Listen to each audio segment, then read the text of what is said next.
Hello bachcho, we have this question today and the question says Lamarck's concept of inheritance of acquired character was discarded by Lamarck का जो concept था inheritance of acquired character वो कौन से theory से कौन से law से जो है वो डिस्कार्ड किया गया ये हमें क्वेश्चन में पूछा है ओके सो अगर हम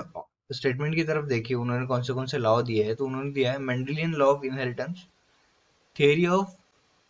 natural selection mutational theory and theory of continuity of germ plasm okay और हमें जो है करेक्ट कॉम्बिनेशन चूज करना है इनमें से कौन सा स्टेटमेंट जो है वो सही है लेमार्क से कंसेप्ट के लिए तो इस क्वेश्चन का जो की कंसेप्ट है वो हमारे पास हो जाएगा Mendelian law of inheritance Mendelian Mendelians law of inheritance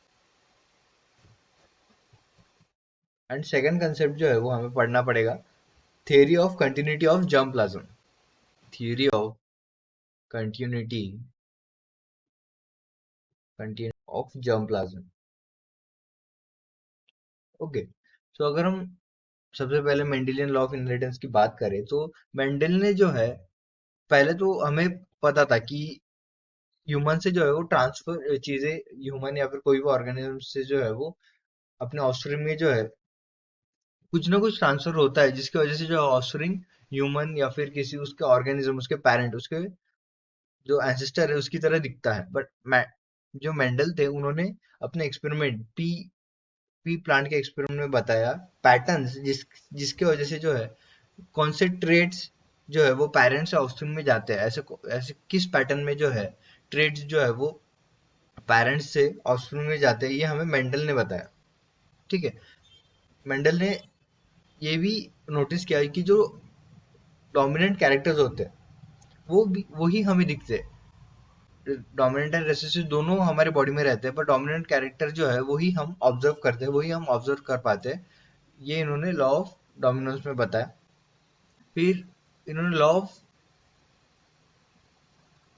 independent assortment में ये बात बताई कि जब गैमेट फॉर्मेशन होता है जब गैमेटोजेनेसिस होता है गैमेट फॉर्मेशन होता है तब अलील जो है अपने अपने ट्रेड्स के सेपरेट फॉर्म होते हैं जो अलील्स होते हैं अपने अपने ट्रेड के वो सेपरेटेड रहते हैं एंड बाद में फर्टिलाइजेशन के बाद जो है वो अलील पेयर में आते हैं इसलिए जो है अलील का रैंडमाइजेशन हमें देखने मिलता है at the time of gamete formation allele जो है वो सेपरेटली फॉर्म होते हैं सेपरेटली ट्रांसफर होते हैं गैमेट के हेल्प से पर जब फर्टिलाइजेशन होता है तब वो साथ में आते हैं और साथ में आते ही वो रैंडम पेयर में साथ में आते हैं कोई फिक्स ये नहीं होता ओके तो इसलिए हमें जो है अलील में रैंडमाइजेशन देखने मिलता है अलील पेयर में जो है वो रैंडमाइजेशन देखने मिलता है और थर्ड उन्होंने लॉ ऑफ सेग्रीगेशन में बोला था कि जब गैमेट फॉर्मेशन होता है तो हर एक गैमेट में जो है वो एक जीन होता है एक कॉपी का एक जीन कॉपी मिलती है जो कि रैंडम होती है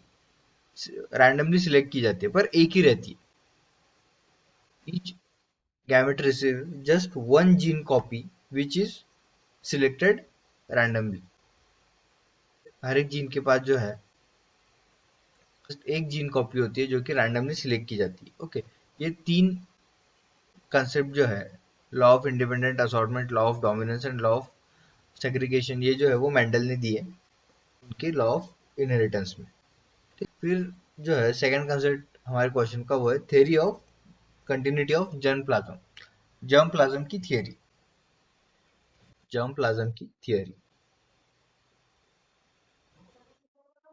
जर्म प्लाज्म की थियरी में उन्होंने क्या बोला था जो हमारा सेल है वो दो टाइप के सेल होते हैं हमारे बॉडी में जो सेल है वो दो टाइप के सेल होते हैं एक तो होते हैं जर्म सेल ओके एंड दूसरे होते हैं सोमैटिक सेल सेकंड होता है सोमैटिक सेल अभी जर्म सेल जो होते हैं हमारे पास ये जो है गैमेट का फॉर्मेशन करते हैं एंड सोमैटिक सेल जो है वो हमारे बॉडी पार्ट्स का जो है डिवीजन के टाइम पे यूज होता है मीन्स जो हमारे बॉडी पार्ट्स होते हैं उनमें सोमैटिक सेल्स होते हैं ओके सोमैटिक सेल्स जो है वो ट्रांसफर नहीं करते हैं फर्टिलाइजेशन के टाइम पे जो है वो सोमैटिक सेल ट्रांसफर नहीं हो पाते बट गैमेट सेल जो है वो ट्रांसफर होते हैं और अगर हम स्पेसिफिकली बात करें तो गैमेट सेल में जो क्रोमोसोम्स होते हैं वो ट्रांसफर होते हैं। ओके, पर गैमेट सेल में जो क्रोमोसोम्स होते हैं वो ट्रांसफर होते हैं। यही उन्होंने थ्योरी ऑफ जर्म प्लाज्म में बताया, continuity of germ plasm. Okay, अभी लेमार्क्स का जो कॉन्सेप्ट था इनहेरिटेंस का, एक्वायर्ड कैरेक्टर्स का, वो ये था कि जो एक्वायर्ड कैरेक्टरिस्टिक्स होते हैं किसी भी ऑर्गेनिज्म के over the period of life, वो जो है वो नेक्स्ट जनरेशन को ट्रांसफर किए जाते हैं, वो कोई भी एक्वायर्ड कैरेक्टर्स हो। पर उन्होंने इसमें जेनेटिक्स को जो है कंसिडरेशन में नहीं लिया था, तो acquired character are transfer to next generation, पर इसमें उन्होंने जेनेटिक्स को जो है वो कंसिडरेशन में नहीं लिया था। लॉ ऑफ इनहेरिटेंस जो है मेंडल का, ये हमें ये बताता है कि जीन की हेल्प से जो है जेनेटिक, अगर वो कैरेक्टर्स जो है वो जीन में होंगे, उनके क्रोमोसोम्स में होंगे, उनके जीन में होंगे और वो डोमिनेंट होंगे, तो ही जो है वो नेक्स्ट जनरेशन में दिखेंगे। ट्रांसफर तो सभी कैरेक्टर्स होंगे, पर अगर डोमिनेंट होंगे तो ही वो ऑब्जर्वेबल कैरेक्टर्स होंगे। ओके, क्योंकि लेमार्क्स ने जो है वो जेनेटिक पॉइंट ऑफ व्यू नहीं स्टडी किया था ऑर्गेनिज्म का। फिर उसके बाद जो है थ्योरी ऑफ नेचुरल सिलेक्शन, नहीं ये जो है ये डिस्कार्ड नहीं कर पाता लेमार्क्स के कंसेप्ट को, क्योंकि ये सपोर्ट करता है लेमार्क्स के कंसेप्ट को। म्यूटेशनल थियरी, म्यूटेशनल थियरी जो है ये भी जो है लेमार्क्स के कॉन्सेप्ट को जो है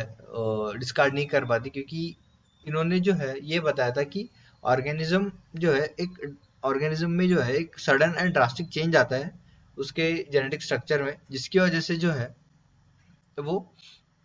अपने आप को जो है वो चेंज करता है, उसके आउटर फीचर जो है वो चेंज करता है। ये उन्होंने म्यूटेशनल थ्योरी में कहा था, जो कि लेमा के कॉन्सेप्ट को डिस्कार्ड नहीं कर पाता। फिर हमारे पास फोर्थ है theory of continuity of germ plasm. ये भी जो है लेमार्क्स की थ्योरी को डिस्कार्ड करता है, क्योंकि ये बताता है कि जो कैरेक्टर्स जर्म सेल से ट्रांसफर हो पाते हैं, जो कैरेक्टर्स जो है जीन्स में होते हैं, क्रोमोसोम्स में होते हैं, वही कैरेक्टर्स जो है उसके ऑफस्प्रिंग में जाएंगे, वही कैरेक्टर्स जो है वो अपने नेक्स्ट जनरेशन को ट्रांसफर कर पाएगा। अगर कोई कैरेक्टर्स है जो कि उसके सोमैटिक सेल में है, वो जो है वो ट्रांसफर नहीं हो पाएंगे, क्योंकि सोमैटिक सेल जो है वो ट्रांसफर नहीं कर पाता अपने आप को नेक्स्ट जनरेशन में। So first and fourth discards the theory of Lamarck's. Final answer of this question would be option C, first and fourth. I hope you understood it well. Best of luck.